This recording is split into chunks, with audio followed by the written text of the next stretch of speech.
Dulu Kadrun komentari Prancis, sekarang larang SBY dan Jokowi komentari Myanmar. Ditulis oleh Jaya Wijaya di sewar.com.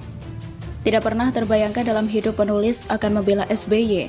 Tapi, harus penulis akui kali ini pernyataan SBY benar terkait dukungan beliau kepada Jokowi soal Myanmar. Penulis bukanlah dukun yang bisa menebak isi hati SBY. Apa tujuan beliau berkata sedemikian? Tapi, bagi penulis perkataannya benar. Dalam akun Twitternya, SBY berkata, sebagai mantan presiden, saya dukung usulan Presiden Jokowi agar dilaksanakan ASEAN High Level Meeting untuk isu Myanmar. Inisiatif ini tepat sesuai tradisi Indonesia sebagai peacemaker dan peacekeeper di dunia. Setelah HLM tentu dilanjutkan dengan ASEAN Summit agar lebih powerful. Ucapan SBY ini sesuai dengan isu Undang-Undang Dasar Negara Indonesia, bahwa negara akan ikut melaksanakan ketertiban dunia yang berdasarkan kemerdekaan, perdamaian abadi, dan keadilan sosial. Baik Jokowi maupun SBY keduanya benar dan sesuai dengan amanat Undang-Undang Dasar. Jokowi sebagai Presiden Indonesia menyatakan sikapnya sebagai berikut. Dan Indonesia mendesak agar penggunaan kekerasan di Myanmar segera dihentikan, sehingga tidak ada lagi korban berjatuhan. Keselamatan dan kesejahteraan rakyat harus menjadi prioritas utama, katanya. Jadi penulis sangat aneh ketika Kadrun malah menyerang SBY, memintanya agar mengurusi masalah kekerasan di Indonesia dan tidak mengomentari soal Myanmar. Padahal belum hilang dari ingatan kita, bagaimana Kadrun mengomentari soal pernyataan Macron, Presiden Prancis. Kita belum lupa bagaimana Kadrun menuduh Macron menyebarkan Islamophobia karena menyebut radikal Islamis. Padahal tujuan Macron adalah untuk membedakan dengan umat muslim yang cinta damai. Kita juga masih terngiang bagaimana Kadrun teriak boikot produk Prancis. Lalu, mereka semua memborong produk minuman asal Prancis dan kemudian minuman tersebut dibuang sebagai bentuk protes kepada Macron. Kita tidak bisa melupakan ada seorang artis yang menaruh barang mewah asal Prancis di lantai. Dengan gagah dia berkata akan membakar tas tersebut sebagai bentuk protes kepada Macron.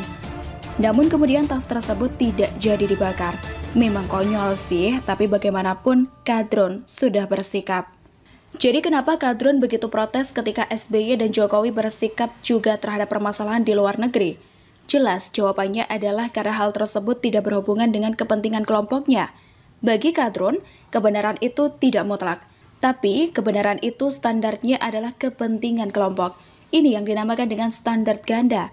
Coba jika yang jadi korban adalah suku Rohingya, maka Kadrun akan teriak-teriak dan malah berbalik mendukung SBY. Demikian juga halnya dengan masalah pemaksaan memakai jilbab. Kadrun dengan bangga mempertontonkan standar ganda yang begitu menjijikan. Mereka membela mati-matian pemerintah daerah yang mewajibkan siswa non-muslim menggunakan hijab.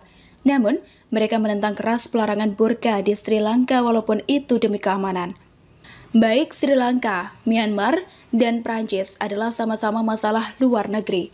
Namun respon Kadrun tergantung dari siapa yang menjadi korban.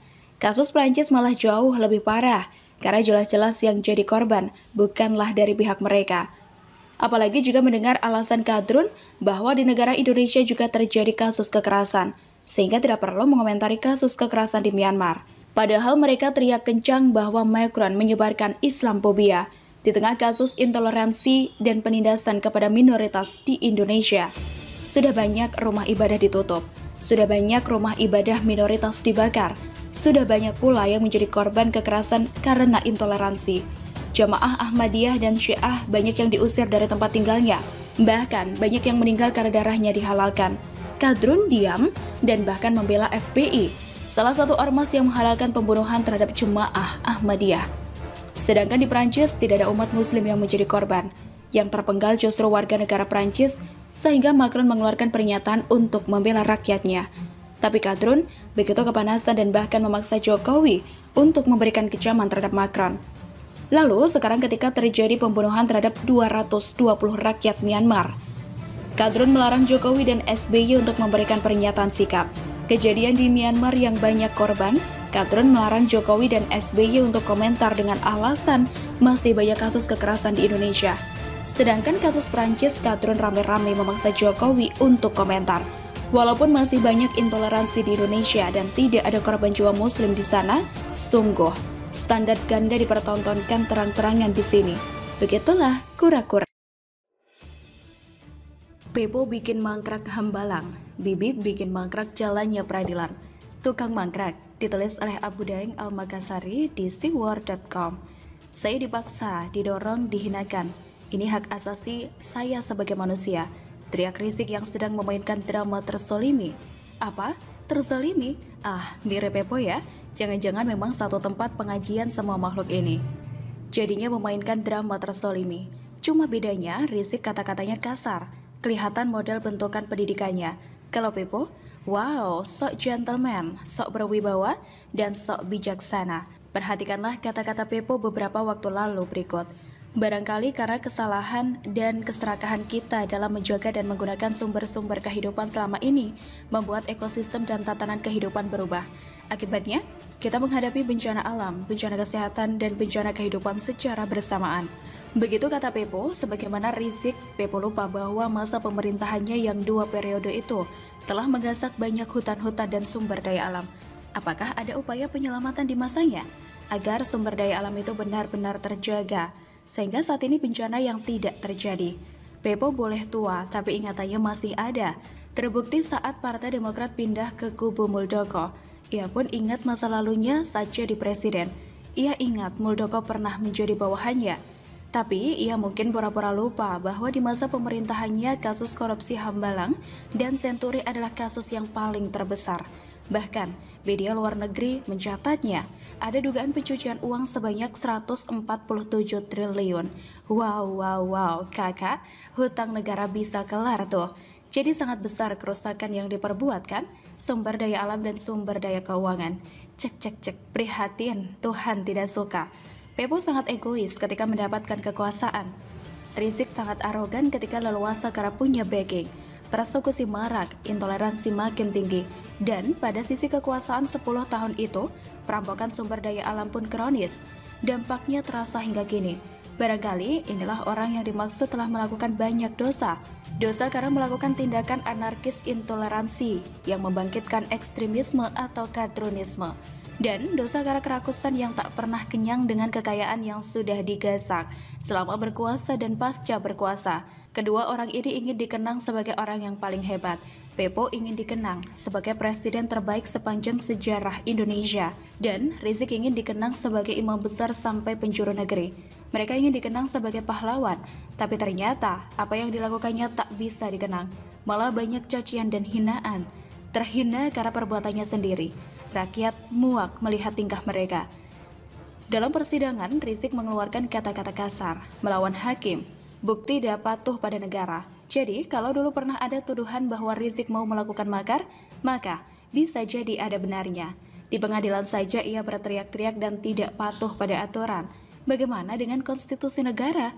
Maka tak heran kalau ia pun pernah melecehkan Pancasila. Dan bukan cuma itu, Rizik pun melecehkan keberagaman. Agama orang lain pun dilecehkan dengan mulut kasarnya itu. Pepo pernah bersuara saat demo 411 soal kasus Ahok. Kata-kata lebaran kuda pun menjadi ciri khas dan bahan lelucon netizen. Demo demi demo soal Ahok, Rizik naik daun. Dan benang merahnya tidak mungkin tidak ada kerjasama antara Rizik dengan Pepo. Antara Petamburan dan Cikeas, mereka saling membutuhkan. Maka, orang-orang yang berkumpul dalam satu grup karena memang ada kesamaan dan bisa sejalan. Misalnya para penulis SeaWorld berkumpul karena punya tujuan bersama, bukan hanya membela Jokowi, tapi karena Jokowi berbeda sekali dengan Pepo dan Rizik. Jokowi membangun Indonesia, sedangkan mereka berdua sudah jelas hanya menjadi orang-orang yang membuat kerugian negara. Yang satu pembuat gaduh karena wataknya memang kayak batu, yang satunya wataknya tak pernah kenyang dengan kekuasaan. Sudah mangkrak Hambalang masih tidak tahu diri, masih merasa orang paling berjasa membangun Indonesia. Asam kan? Ketika partai yang pengurusnya dominan keluarganya semua, ini sudah jelas bukan lagi mempraktekkan demokrasi. Padahal negara kita kan menganut demokrasi Pancasila, bukan lagi kerajaan. Maka sudah tepat ketika Muldoko serius mengambil alih partai ini. Meski suara partai ini akan guram, tapi dari sini bisa menjadi pukulan berat bagi para perusak demokrasi itu. Bukan begitu kan? Kader-kader yang muak dengan klaim Cikeas sangat butuh sosok jenderal seperti Muldoko. Kalau warga sipil akan sulit melakukan pengambil alihan partai itu, mantan jenderal harus juga dilawan oleh mantan jenderal. Yang jualan agama harus dilawan juga dengan agama yang berakal sehat. Biar jelas mana yang perusak dan mana yang sedang membangun Indonesia. Dan untuk Rizik yang tak bisa lemah lembut, yang tak mau taat dengan aturan, Bahkan kalau ada kesempatan ia akan kabur. Maka hukuman tegas dan berat sudah harus diterapkan. Kriminal yang berjubah agama seperti ini hanya memberikan image buruk. Maka, karena itulah banyak habaib yang geram juga dengan kelakuannya. Pakai nama Habib tapi kelakuan kayak preman. Teriak-teriak takbir tapi perilaku barbar. Begitulah kura-kura. Ahok menghormati proses sidang, Rizik justru melawan. Ditulis oleh Ayas di SeaWorld.com. Ahok dan Rizik seperti minyak dan air yang tidak bisa bersatu. Seperti putih dan hitam, Ahok adalah antitesa Rizik. Sebaliknya, Rizik adalah antitesa Ahok. Mereka mungkin sekarang sudah tidak musuhan, namun sikap-sikap keduanya cenderung bertolak belakang. Banyak sekali sikap dan perbuatan Ahok yang